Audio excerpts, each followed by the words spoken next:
Welcome to Soulful Thoughts from New Zealand. This is Meghan Don.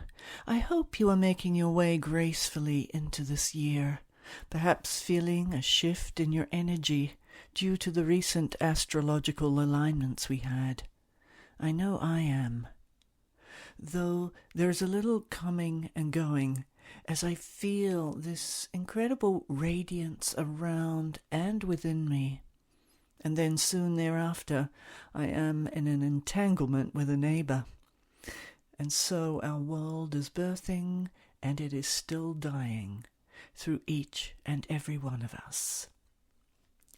I am also feeling my embodied presence more and more each day. Presence is one of those words that can be used, but without a real defining quality attached to it. I would like to read this following excerpt to you. It is called, What is Presence? Presence is an invisible reality that we feel.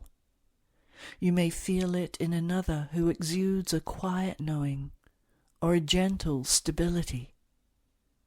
You may notice it in yourself when an inner, wise and calm intelligence steps forward. Presence invites you to listen deeply, from the whole of your body, not just your mind or heart. It invites you to listen from the entirety of your being. Presence asks you to feel all the way in and all the way down to what is moving through you in the moment, and to express it lovingly and truthfully. Presence is an invitation to honor your own being and every being in all forms, recognizing the wonder of who you are and all are. Presence and courage walk hand in hand, as every moment of life and every moment of dying and death asks to be lived in and through you. Presence reveals vastness, the universal vastness, your vastness, the whole of creation spinning in the orbit of your tiny life. Is it possible? Yes, it is. Presence asks you to not only believe this, but to know this. Life is vast, death is vast. Your presence is vast. Perhaps the real question is not what is presence, but who is presence. Presence is not something separate from you. It is the ultimate reality of who you are. Presence is love. Life and death are love. You are love. This is an excerpt from my new book, which will be released next month. It has had a few working titles, as it has changed shape in the writing process. But the final title, at this moment anyway, is Presence, bringing the soul into dying and grieving.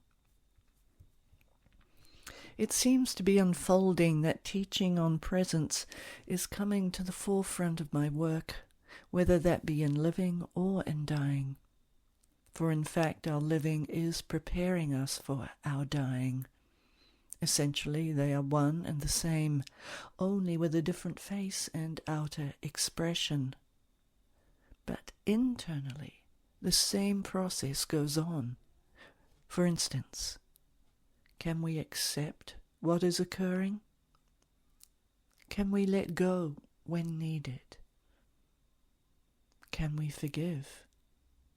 Can we be present to our own pain? Can we let love in? These are all relevant questions for each of us, no matter in what phase of life we are living. And each one of them is asking us to fall deeper into the presence of our soul. For the ego personality, or small self, doesn't like any of these questions and will have us either running away or trying to control. In life you can run or attempt control, but often to your own and or another's detriment. When you are dying, your options are far more limited. Yet your soul presence, when allowed to come into the foreground of your life or your dying, shows us how to accept naturally, how to easily let go, and how to forgive with love.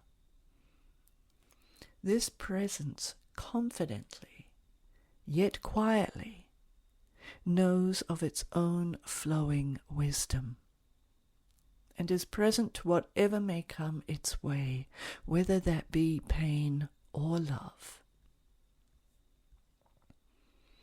As spoken in the excerpt that I read, this soul presence is vast, the whole of creation spinning in the orbit of your tiny life. It reminds me of a Rumi poem. I am so small. How can this great love be inside me? Look at your eyes. They're small, but they see enormous things. What enormous things do you see? When we look through the eyes of our small self, our problems or other people's annoyances can look enormous. But when we look through the eyes of our soul, the presence of love and the beauty of creation seem enormous. That is, everywhere around and within us.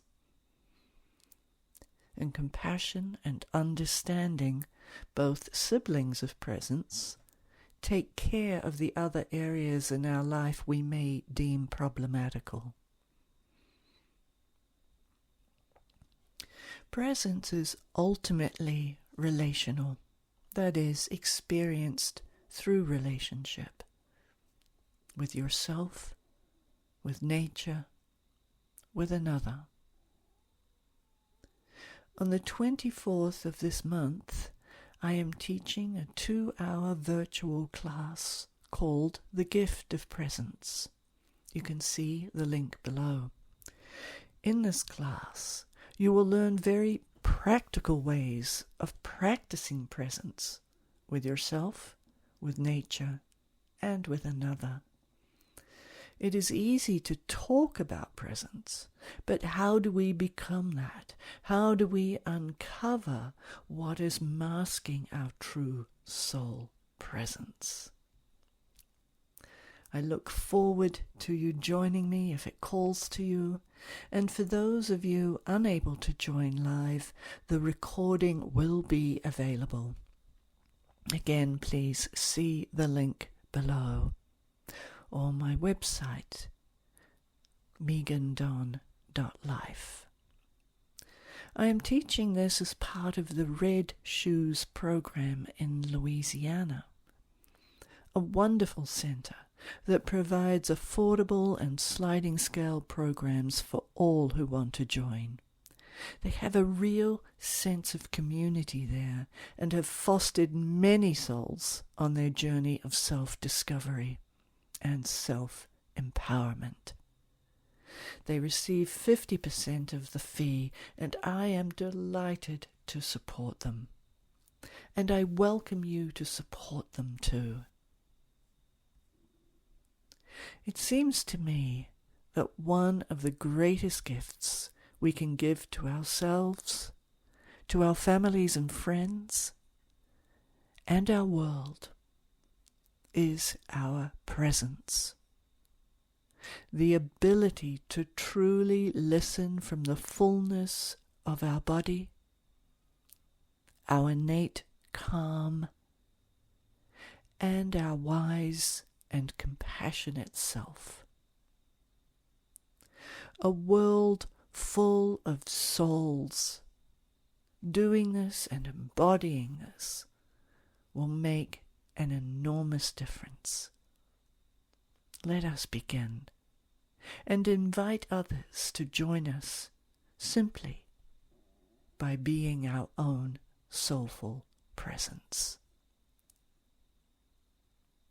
Until next month, may your wisdom flow and may love reign.